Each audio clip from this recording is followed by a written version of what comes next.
Get down on all fours and bark. The words reverberated off the cold concrete walls. 150 students held their breath until a nervous giggle broke the silence, only to vanish immediately when Mark's head snapped sharply toward the sound. Emily's eyes remained glued to the floor, her hands trembling visibly, yet if anyone looked more closely, they might have noticed something unusual. The shaking followed a rhythm, 7, 8, 9. "Did you hear me, freak?" Mark's voice grew lower, more menacing. "I said get on your knees and bark like the dog you are." The group of students closed in, their phones lifted like weapons ready to capture every moment. Emily Walker stood in the center, her small figure overshadowed by the looming presence of Mark Thompson, 6 feet 3 inches tall and weighing 220 pounds of raw muscle and hostility. Harsh fluorescent lights in Westfield High's gym cast deep shadows across his face as he leaned in so close she could detect the scent of protein shake on his breath. The crowd cheered. They always did when Mark chose someone new to torment. The invisible girl who sat quietly in the back of every class, who ate lunch alone, who wandered the halls like a ghost. She was the perfect target. But what no one realized was that Emily hadn't been counting her breaths to calm herself. She was counting down to 0. If you want to support me in sharing more powerful stories about standing up to bullies, there is a thanks button below where you can buy me a coffee. Every little gesture helps me reach those who need to know they are not alone in facing difficult situations. 3 weeks earlier, Emily Walker had made an error. Exhaustion from 5:30 a.m. Training sessions before school and late-night fights at 11:30 p.m. was taking its toll on her. So when Zach Young accidentally knocked her books across the hallway, she reacted with just a small movement, a slight shift in her stance that caused his pushing motion to completely miss. He stumbled past her, bewildered. Nobody else noticed except Mark. Mark Thompson ruled Westfield High like a monarch commanding his subjects. Football team captain, the mayor's nephew, 6 years of wrestling camps, and a father who instilled in him the belief that power was the only thing that counted. He had built his reputation by crushing those who dared to fight back, and now he had found a new target. "I'm going to count to 3, Mark declared, performing for his audience. 1. Emily's fingers twitched. In another reality, her true life, those same fingers had knocked down Anthony Reeves in 12 seconds.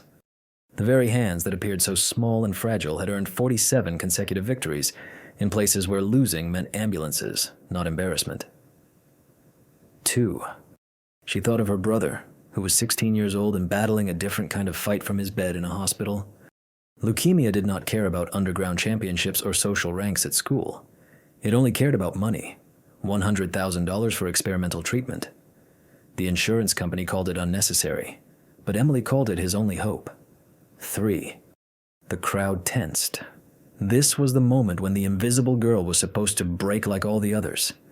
Eventually she would break, cry, beg, and do whatever Mark demanded because that was how the world operated. The strong preyed on the weak. Emily Walker dropped down to her knees as the gym burst into chaos. Phones flashed everywhere. Someone shouted, "World Star," while others laughed so hard they struggled to keep their cameras steady. Mark stood above her like a champion gladiator, arms stretched out wide, basking in the admiration of his followers. "That's right," he declared loudly enough for all to capture. "Know your place now.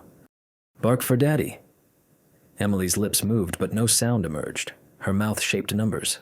4, 5, 6. The laughter intensified.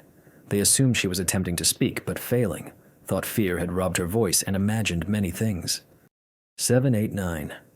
Mark's patience wore thin. The plan demanded complete degradation, and silent submission would not suffice. He needed her to bark. He needed her shattered.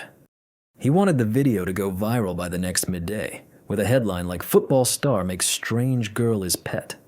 So as usual, when someone didn't follow his script quickly enough, he pulled back his leg to kick. 10. Then something changed in a heartbeat. One moment Emily Walker was a trembling girl on her knees. The next she was completely different. Her breathing shifted from frantic to steady, her shoulders eased, and when her eyes finally met his, they showed nothing. No fear, no rage, only the cold precision of someone who had spent years mastering exactly how much to give and hold back. The force required to break a ribcage was immense. Suddenly someone in the crowd whispered, "Look at her face!" But Mark was already fully committed to his attack. His leg swung toward her ribs with enough power to knock the wind out of anyone foolish enough to remain still. Emily, however, did not stay motionless. She moved fluidly, like flowing water, seeking the easiest path. The kick that was meant to strike her ribs met only air. Mark, expecting to make contact, lost his balance, his own momentum pushing him forward as Emily rolled backward, rising in a crouch that seemed more beast than human. The laughter in the crowd faded. Someone even dropped their phone, shouting, "That was a lucky dodge," Mark growled, attempting to salvage his pride. Yet there was an unusual tremor in his voice. Having fought numerous battles, he recognized the difference between a move born of training and one born of fear. This was not fear. "Get up," he commanded. "Stop wasting time." Emily rose slowly and deliberately, every movement purposeful and efficient. Such economy of motion would have been instantly recognizable in underground fighting circles, yet it seemed foreign in the ordinary high school gym. "I said I was sorry about your friend," she murmured softly, her voice clear despite its gentleness. "I asked you to leave me alone." "And I told you that you need to learn respect," Mark replied, stepping forward, trying to intimidate with his size. "Now get back down or what?" Emily tilted her head slightly and said, "You will hurt me. You will humiliate me. You will make my life miserable." She paused and then added, "Actually, you are already doing that." The crowd immediately sensed a chance to strike since this was something new. No one openly defied Mark Thompson. Nobody stood firm when he switched into full predator mode. "Guys!" Mark called out without taking his gaze off Emily. "Seems like we need to teach a tougher lesson." 3 more football players pushed through the crowd. Zach Young, who had started the whole thing with a shove, Derek, Chen Mark's enforcer, and Tyler Rodriguez, who enjoyed inflicting pain almost as much as Mark did. 4 against 1 200-plus-pound athletes facing a girl who probably weighed just around 115 pounds, soaking wet. "Still want to act tough?" Mark asked. Emily's phone vibrated in her pocket. She didn't even need to check because that ringtone meant Vincent, that ringtone meant fight night, and another opportunity to earn the money that could save her brother's life. But she couldn't leave. Not with all 4 of them blocking every exit, not with the crowd recording everything, not with Mark's fearsome reputation pushing him to escalate until someone got badly hurt. "I do not want to fight," she said honestly. "Fighting here would mean exposure. Exposure would bring questions. Questions would destroy everything she had built in the shadows." Too bad Mark nodded to his boys because you are going to learn what happens to those who disrespect me. They advanced in a practiced formation, confident they had done this many times before. Corner the target, cut off escape routes, take turns until the victim broke down. It was a system that had worked on dozens of kids before.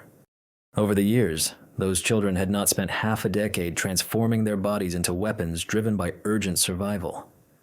Zach Young approached her initially, attempting a basic grab, but his hand failed to make contact. Emily Walker shifted her weight just slightly, and suddenly Zach's own force caused him to stumble past her. To a casual observer, it seemed as though he had simply missed. However, to anyone skilled in fighting techniques, it was a perfect example of redirecting an opponent's energy against them. "Stop dodging around," Mark snapped sharply. "Derek, Tyler, catch her." They approached from opposite directions, attempting to trap her between them. Emily waited until the very last moment and then dropped straight down. Derek and Tyler collided forcefully above her, producing a solid thud that caused the crowd to wince. She rolled backward once more, emerging near the circle's edge. Someone murmured, "How is she pulling that off?" Another whispered, "Maybe she's done gymnastics?" "That's not gymnastics, bro," came the quick reply. Mark's face had taken on an unusual shade of red. This was meant to be a straightforward intimidation. Scare the strange girl into submission, film it, and keep the pecking order intact. Instead, his top 3 fighters were being made to look foolish by someone who should not even know how to throw a punch. Enough was enough. Mark charged forward himself, launching a reckless haymaker that had knocked out 3 kids over the last year. Time seemed to slow down for Emily. She saw the punch coming as if it were moving through thick syrup. She spotted the clear tell in his shoulder and noticed the flawed foot positioning that gave away the attack. He left her completely exposed, and she could see multiple ways to counter that would render him unconscious before he even hit the floor. She also noticed the phones held by the spectators, the inevitable questions that would arise if she revealed her true strength. So she made a decision that would trouble her for the following 10 minutes. she allowed him to graze her shoulder. The blow twisted her around and brought her down onto one knee. The crowd gasped, then erupted in cheers. This was more like it. This was the natural order restored. Mark stood over her, breathing heavily but triumphant. "Just lucky moves," he declared to the audience. "But luck runs out." Emily pressed her hand to her shoulder, realizing he had eased off at the last moment. Even Mark had boundaries. He sought submission without causing real injury. "Last chance," he whispered softly. "Just for you. Get on all fours and bark, or the next hit will not be restrained." Her phone buzzed again. Vincent disliked waiting. Every second spent here was a second less to prepare for tonight's battle. A fight that could alter everything if she succeeded. But looking up at Mark, at the cruel delight in his eyes and the crowd thirsting for a showdown, Emily understood something profound. She was tired of hiding, tired of feigning weakness, tired of allowing men like Mark Thompson to believe they ruled the world. "No," she said firmly. The simple words struck the gym like a thunderclap. Nobody said no to Mark Thompson. Nobody defied him when they were trapped and broken down. "What did you say?" Emily rose slowly, favoring her shoulder deliberately. "I said, no, I am finished. Playing your games is finished. Being your source of amusement is finished. Pretending that power is justice in this place. Do you really believe you have a choice?" Mark chuckled, but it sounded strained. "You think you can simply walk away?" Yes, Emily straightened completely, and something in her stance caused the closest students to instinctively take a step back. "Because here is what will happen. I'm going to leave this gym, you will allow me to do so, and tomorrow we will all act as if nothing ever occurred. Or I will stop holding back." The words lingered in the air like a defiant challenge. Mark looked at her, truly looked at her for the first time. He noticed the way she balanced lightly on the balls of her feet, the relaxed readiness in her arms and eyes that had seen far more brutality than mere school confrontations. "You are bluffing." Emily smiled then. Not a joyful smile, nor a frightened one, but the kind of smile 47 adversaries had seen just before waking in the hospital. There was only one way to test her resolve. Mark sensed the atmosphere shift among the crowd. They had come expecting entertainment, and they were getting it, but not the kind he had planned. The invisible girl was not breaking, not pleading. She stood as if she truly believed she could defeat him. Mark's reputation could not endure that, even if he would obviously win. The mere fact that she believed she could challenge him threatened the very foundation of fear he had constructed. "All right," he said. Cracking his knuckles, he challenged, "You want to fight? Let's do this." But when he finished, Mark knew she would not simply growl. She would plead. He approached her with the moves that had earned him 3 district wrestling titles, a low center of gravity, and arms spread wide to block any escape. This was the same takedown technique that had concluded every serious brawl he had ever encountered.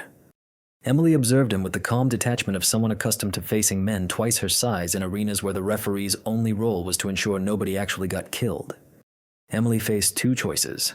Let him bring her down and hope an intervention would stop things before they escalated, or reveal her true strength in front of everyone and accept whatever consequences followed. Her brother's face flashed in her mind, pale and thin but still smiling, still convinced his sister would find a way to rescue him. Vincent's fights brought in $5,000 per win, $20,000 for defending a title, and tonight's tournament prize of $100,000 could literally change their lives.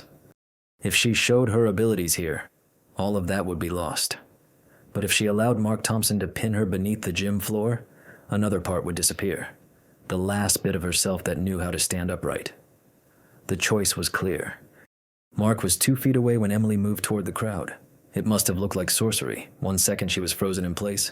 The next she spun around his attack like a matador with a charging bull. Her hand barely touched his shoulder as she slipped past, just a whisper of movement. The strike was precise, delivered at the ideal angle to amplify his momentum and fling him forward. Crashing into the crowd, students dispersed in all directions. Mark hit the ground forcefully, tumbling twice before finally coming to rest. When he looked up, his face had shifted from anger to something near disbelief. Emily Walker, known as a wrestling champion, spoke casually as if they were just chatting about sports during lunch. "Good for controlling opponents your own size, but it leaves you exposed against someone trained in various fighting styles," she explained. She noticed the moment he grasped the truth, the realization dawning on him that this was no ordinary girl who had simply been lucky a few times. This was different. This was dangerous. "Who are you?" he asked as he cautiously got to his feet. Emily's phone buzzed a third time. Vincent's impatience was clear. She knew she needed to end the confrontation soon. Suddenly, a shout came from somewhere within the crowd, possibly a younger student, maybe a 10th grader, holding up his phone with a video playing. "Hey, that's the ghost!" he exclaimed. The video showed the same height, the same build, the same fighting style. The ghost from the underground fights. Everything froze. The name The Ghost spread through the crowd like wildfire. Everyone knew the rumors. An undefeated fighter in illegal circuits with 47 wins, most by knockout. No one had ever seen their real face since they always fought with a hood and mask. But the videos were legendary, showcasing brutal, efficient, and terrifying combat. There was no way someone just casually breathed at the ghost. The ghost stood about 6 feet tall and was impressively muscular. Look at the footwork. Look at how she moves. More phones emerged, more videos appeared side by side, comparing Emily Walker's gym floor movements with shaky footage from deserted warehouses where people paid cash to watch violence with no rules. Mark turned extremely pale. You are the ghost," he stammered. Emily did not deny it. There was no reason to when the proof was displayed on 50 different phone screens. The identical unique footwork, the same precise movements, and the way she made fighting resemble dancing. "Holy crap," Derek whispered as he stepped back. "She could kill us, all of us," Tyler added, his earlier bravado fading like morning fog. The gymnasium had become a tense pressure cooker. 150 students stood frozen, trying to process the fact that the quiet girl they had ignored for 3 years was secretly one of the deadliest fighters in the state's underground world. Mark's jaw clenched silently. His whole belief system, based on the idea that he was the top predator in this setting, was collapsing. The story had changed so dramatically he no longer recognized his own role. "That cannot be," he finally whispered. The ghost fights grown men, professional fighters, killers, and wins. Someone helpfully added every single time. Emily's phone buzzed again, but this time it was not a text message. Vincent was calling. She rejected the call without glancing, but everyone heard the ringtone, the theme from Rocky, echoing in the room. They thought it was amusing when they programmed it to say, "So what now?" Emily asked with genuine curiosity. "You wanted me to bark like a dog? You wanted to humiliate me, post it online, and make me feel worthless?" She tilted her head, still feeling bold, the challenge lingering between them. Mark had 2 paths to choose: back down in front of everyone and lose his honor, or confront someone who had just proven undefeated in 47 professional fights. Pride took over. Pride always dominated with guys like Mark. "I do not care what you do in some rundown fight club," he growled, attempting to restore his broken confidence. "This is my place, my rules, and you are still just a weirdo."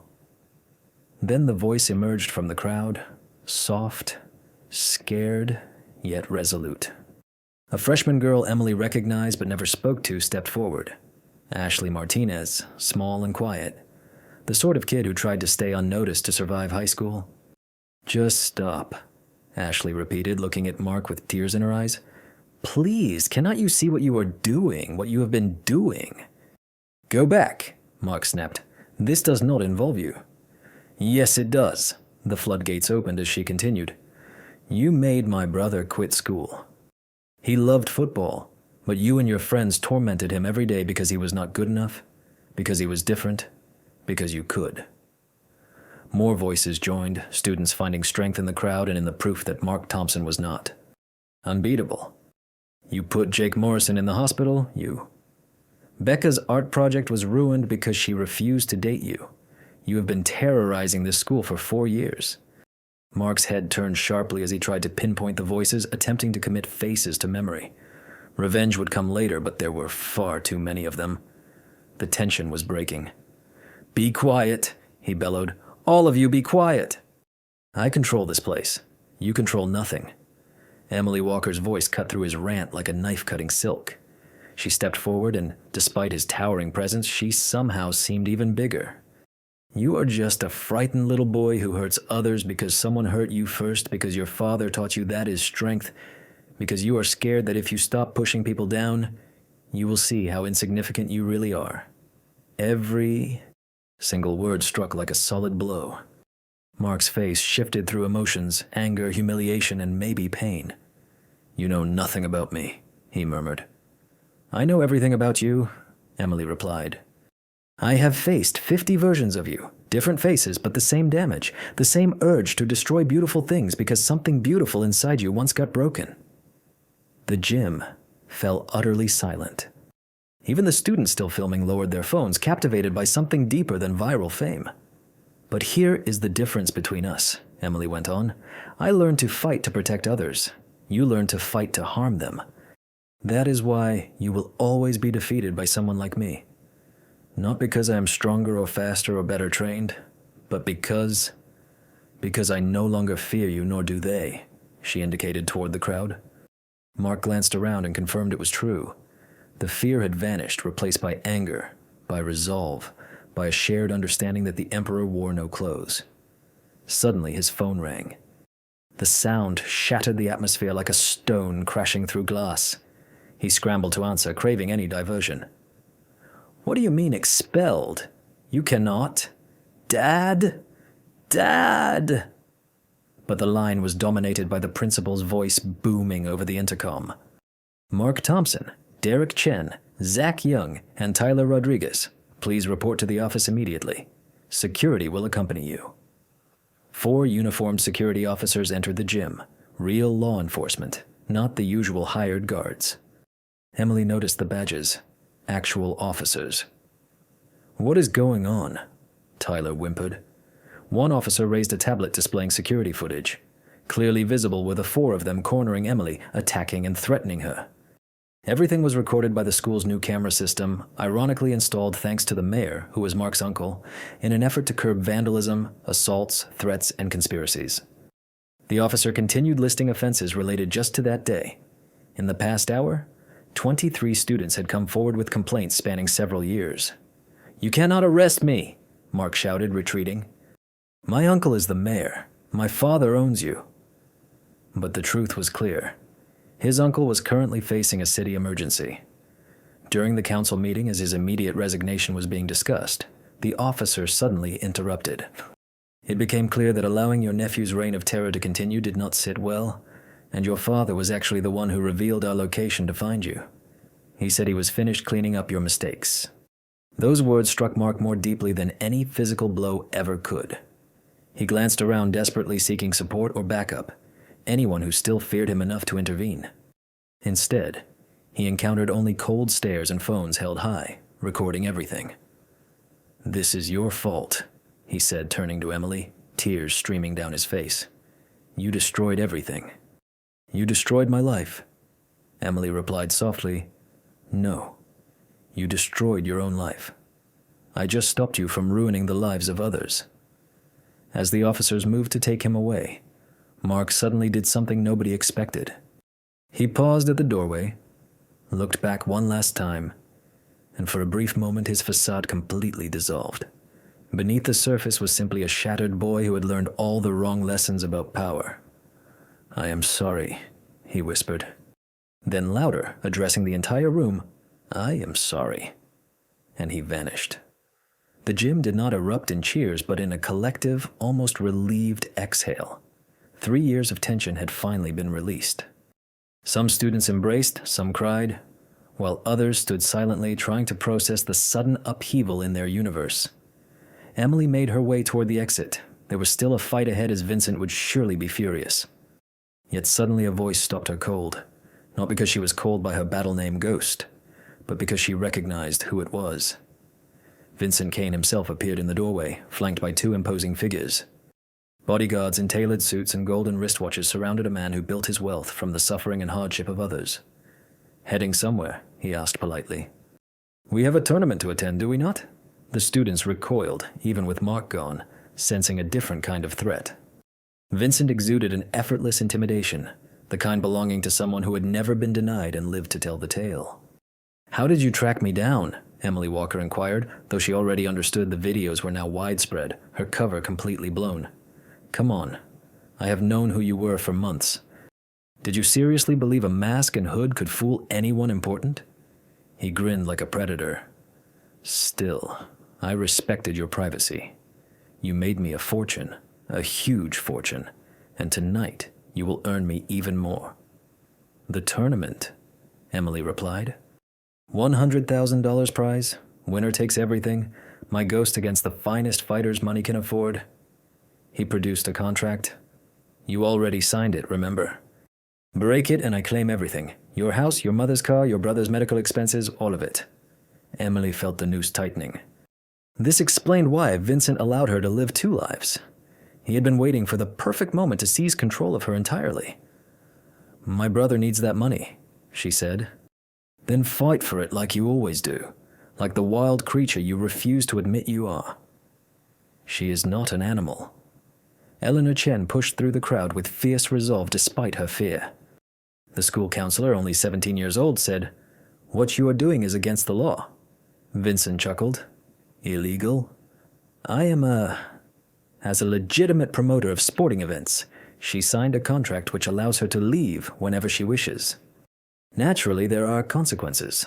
Consequences similar to what happened to Tommy Gonzalez." Eleanor pulled out her phone, displaying a news article about a 16-year-old fighter who attempted to leave the organization and whose house was later destroyed by fire, claimed officially to be an accident. Be careful, counselor. Slander is a harsh word, just like trafficking, exploitation of minors, and racketeering. Eleanor gave a grim smile. Did you know the FBI has been investigating you for 3 years? They only needed someone within the organization, someone to document your operations. Someone like... She glanced meaningfully at Emily. Vincent's eyes tightened. You must be bluffing, he snapped. Emily reached into her pocket and retrieved a small recording device, the kind the FBI provides to informants. Every fight, every conversation, every threat was captured, she said softly. 3 months' worth of proof. They approached me after fight number 35, promising to protect my brother if I cooperated, paying for his treatment if I delivered what they required to shut you down once and for all. The bodyguards reached for their weapons, but 50 phones were raised, recording everything and live streaming to thousands. You think you're clever? Vincent snarled. You think the FBI cares about some insignificant girl? Eleanor interrupted, correcting him. Past tense. Arrests have been happening all day. Your entire network is finished, Vincent. The police sirens blared outside, not just a few but dozens, signaling the arrival of a well-coordinated operation. Mark glanced at Emily with pure rage. You ruined everything, years of effort, millions of dollars wasted, all because of some sick brother who's gonna die anyway. Emily acted swiftly before anyone could intervene. Not with the rage of a ghost, but with the controlled anger of a sister protecting her family. One precise palm strike to his solar plexus caused Mark to collapse, gasping for air. His name is David, she declared, standing over him. He is 16 years old, loves video games and cheesy jokes, and he will survive because people like you will no longer control people like me. FBI agents poured into the gym, professional and efficient, quickly placing Mark in handcuffs before he could even recover his breath. His bodyguards surrendered without resistance, recognizing when they were clearly outnumbered. Special Agent Martinez approached Emily. Miss Walker, exceptional job. Your handler said you would deliver, but this went beyond all expectations. My brother already approved the experimental treatment with full coverage. The Bureau keeps its promises. She handed Emily an envelope. There is also a reward for information that leads to the dismantling of a major trafficking network, $50,000. It is not life-altering money, but it is enough. Emily pondered all the ways that some could be put to good use. As the FBI escorted Mark away, students started coming closer to Emily, first cautiously, and then in an overwhelming rush. You teach us. I want to learn how to defend myself. My little sister faces bullying. Could you show her some techniques? Is it true? You have never lost a fight? Emily asked Mark, looked at Eleanor, who smiled. The gym is empty after school. I think the principal would support a self-defense club if we have proper supervision. Of course, I do not want to promote violence, Anna replied. Then teach protection, teach confidence, Teach children like Ashley that they do not have to be victims. Eleanor motioned to the crowd. Look at what happened here today. You did not just defeat Mark Thompson. You demonstrated to everyone that bullies only have power when we allow them to have it. Mark thought for a moment. No more secret fights. No more hiding. Who she really was just teaching frightened kids how to be braver, teaching strong kids how to use their strength wisely. All right, she said. But we must do it properly. No revenge, no hostility, only defense and discipline. The cheer that followed was loud enough to be heard throughout the town. 6 months later, Mark stood in a completely changed gym. 60 students lined up in perfect rows practicing basic defensive stances. Among them was Ashley Martinez, who no longer tried to stay invisible. Jake Morrison returned to school and was recovering. Even Zach Young, Mark's former friend, had asked to join after testifying against his group. Remember, Mark said, strength is not about hurting others. It is about protecting what is important. It is about standing tall when it feels difficult. It is about being the shield, not the sword. The class recited the sword training chant together in the corner, while Derek Chen watched silently from his wheelchair. The charges of attempted assault had been dropped in return for his testimony, but the humiliation and pain had shattered something deep inside him. He had tried to harm himself, and failed. Now he attended every session. He did not join in, but observed closely, absorbing everything, perhaps beginning to heal. Sensei Emily raised her hand as a new student arrived, a freshman who had just transferred in, and asked, "Is it true you have never lost a fight?"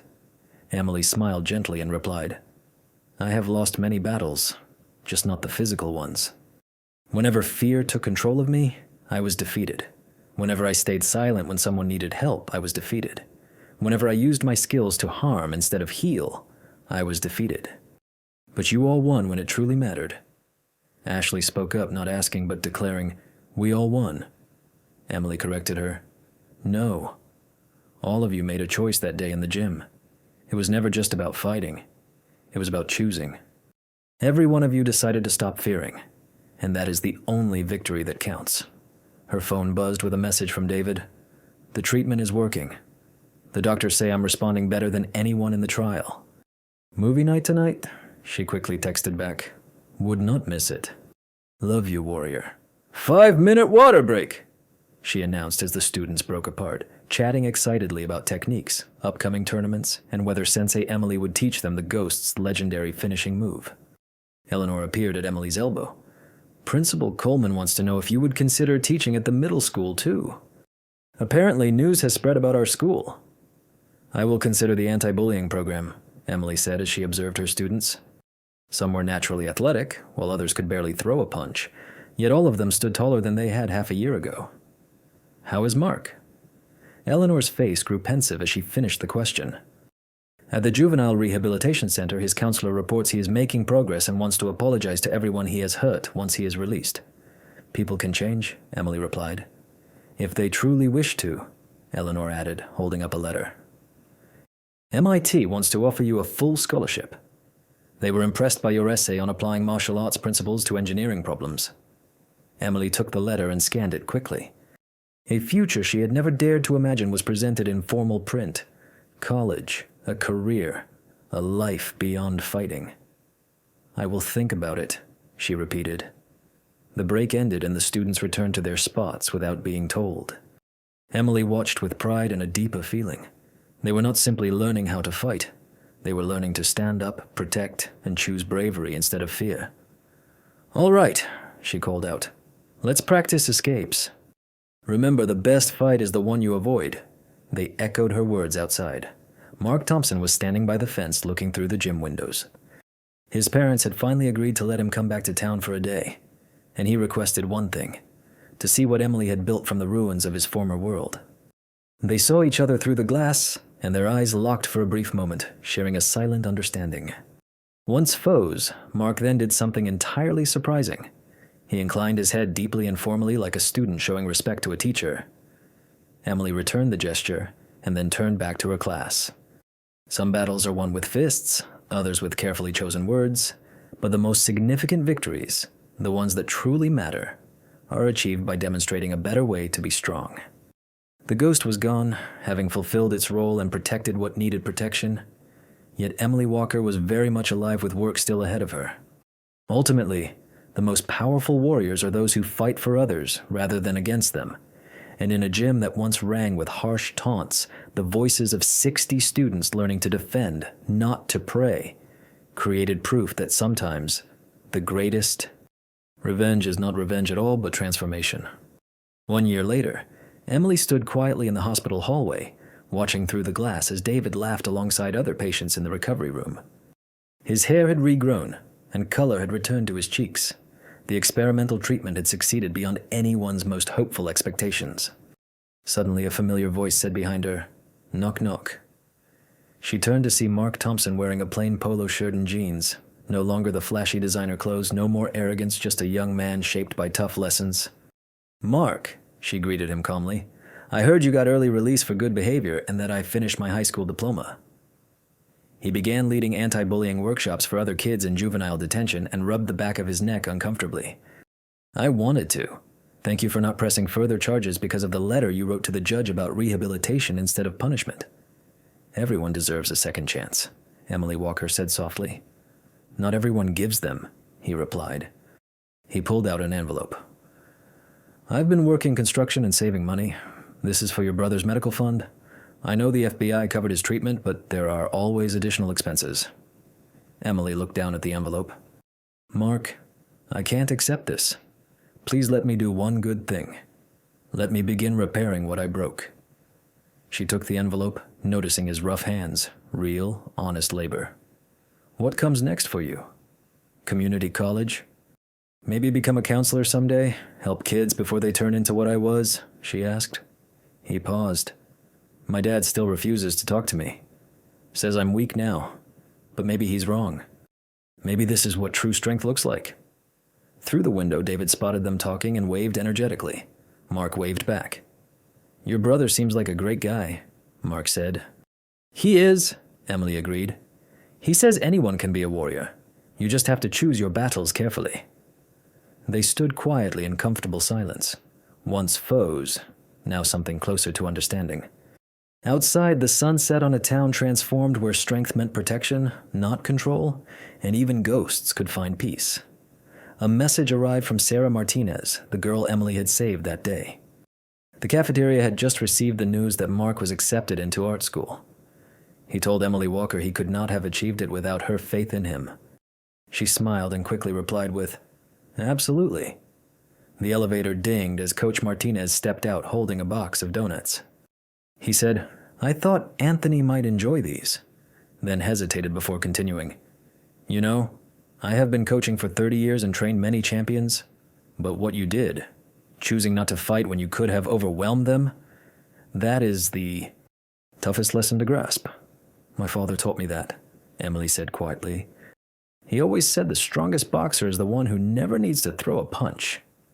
Coach smiled thoughtfully at her. The Olympic Committee had called again. They were very eager to have her join the team. Emily shook her head. "Maybe someday. Right now, I am facing different battles." Through the window, she watched Mark animatedly explaining something to another patient, using gestures resembling boxing techniques. Even from a distance, she could see his happiness and unbroken spirit despite everything. In that small hospital room, as the sun set over a town forever changed, Emily Walker pursued her true mission, not as a champion who triumphed with fists, but as a teacher who won through her heart.